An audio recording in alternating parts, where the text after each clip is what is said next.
পিতামাতা যদি মসজিদে যেতে নিরুৎসাহিত করেন, তবে কি তাদের কথা মেনে চলা সন্তান হিসাবে আমার কর্তব্য? উত্তর হলো, অবশ্যই সন্তান সাধারণ অবস্থাতে বাবা মা নির্দেশ মেনে চলবে। এর মানে এই নয় যে বাবা মা ন্যায় অন্যায় যাই বলুক না কেন আমাকে অন্ধের মতো মানতে হবে। কারণ একটি হাদিস রয়েছে, লা তাআতা লি মাখলুকিন ফি মাসিয়াতিল খালিক। স্রষ্টার আদেশ অমান্য করে কোন সৃষ্টির আদেশ মানার কোনো সুযোগ নেই। আমার বাবা মা আমার কাছে অনেক শ্রদ্ধার, আমার শিক্ষক আমার কাছে অনেক শ্রদ্ধার, আমার বড় ভাই গুণীজন গুরুজনেরা আমার কাছে অনেক শ্রদ্ধার, কিন্তু তার মানে এই নয় যে তারা কোনো অন্যায় নির্দেশ করলে সেটি আমাকে মানতে হবে।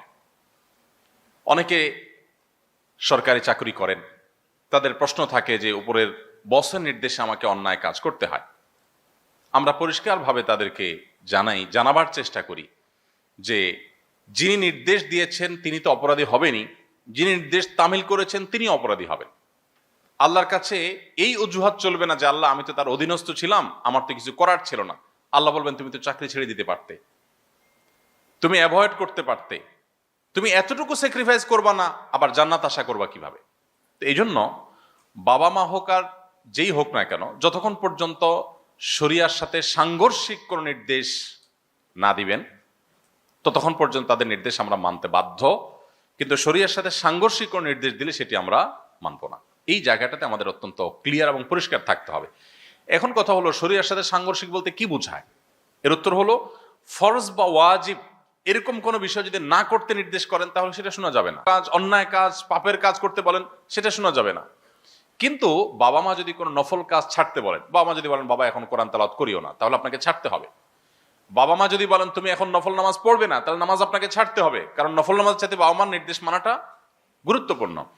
এই যে প্রায়োরিটি বোঝা, ইসলামের ক্ষেত্রে আমরা বেশিরভাগ মানুষ প্রায়োরিটি বুঝি না। না বোঝার কারণে আমরা কিন্তু সদিচ্ছা থাকা সত্ত্বেও ইসলাম থেকে বিচ্যুত হচ্ছি বা আল্লাহর নির্দেশ থেকে বিচ্যুত হয়ে যাচ্ছি।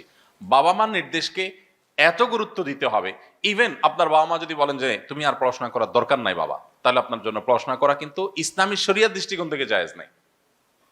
একটু ডিফিকাল্ট, একটু কঠিন আমি জানি, কিন্তু বাস্তবতা এটা। কারণ আপনার পড়াশোনা করা বলতে আপনার উচ্চতর ডিগ্রি নেওয়া, এটা আপনার জন্য ফরজ কিংবা ওয়াজিব না, কিন্তু বাবা মার নির্দেশটা মানা ফরজ ওয়াজিব। এখন আপনি বলতে পারেন যে বাবা মা বেবুঝা, তারা হয়তো শিক্ষা বঞ্চিত, অথবা তারা সাধারণ মানুষ, তারা বুঝে উঠতে পারছেন না, তারা যেটা বলছেন সেটা অযৌক্তিক, তারা বুঝছেন না, এর কারণে আমার কত ক্ষতি হবে।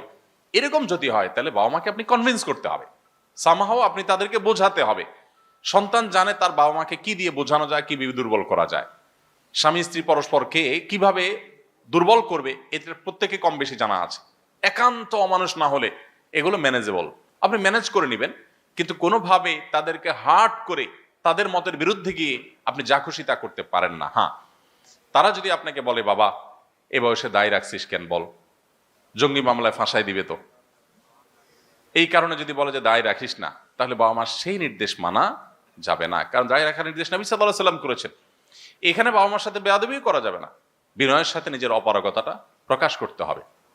আল্লাহ তাআলা কোরআন কারীমে বলেছেন যে তারা তোমাদেরকে যদি, অর্থাৎ বাবা মা যদি তোমাদেরকে শিরিক করতে নির্দেশ করে, ফালা তুতি'হুমা, তবে তাদের সেই নির্দেশ মানবে না, কিন্তু মনে রাখবে ওয়াসাহিবহুমা ফিদ দুনিয়া মা'রুফা, তুমি তাদের সাথে দুনিয়াতে জীবন যাপন করতে হবে, সংসার করতে হবে অত্যন্ত সুন্দরভাবে।